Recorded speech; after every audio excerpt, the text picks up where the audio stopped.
Hello guys! Magandang hapon sa inyong lahat. Guys, ito na naman tayo, yours truly, Boy Bangus of JR7 Auto Dealer.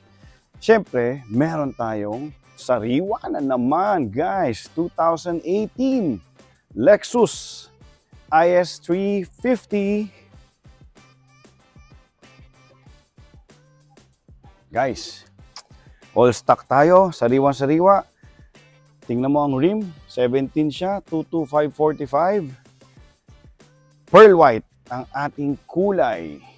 Wala akong masyado sasabihin dito dahil napakasariwa. Papakita sa inyo ni Renz yung montage para ma-appreciate nyo gaano ka wasari tong kotse. Sobra. Pasok tayo para makita nila yung surprise. Let's go. Mga pare, mga mare, kumain na ba kayo? Kung di pa, habang nanonood kayo, kain kayo para mag-enjoy kayo. Ito guys, start natin ha. We're inside our 2018 Lexus IS350. Buksan natin aircon. Medyo mainit. Gusto ko lang pakita sa inyo ang surprise ko kanina.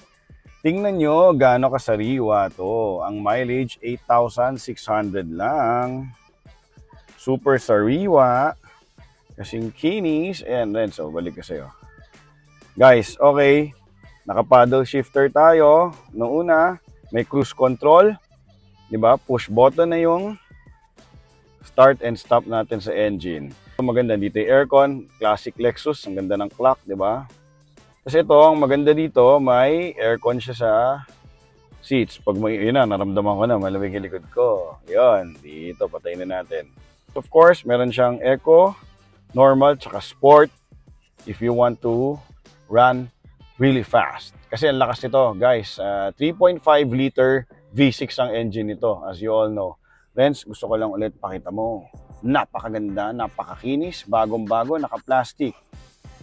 Isipin nyo, guys, brand new condition to. 2018 model, 8,000 something lang ang tinatakbo.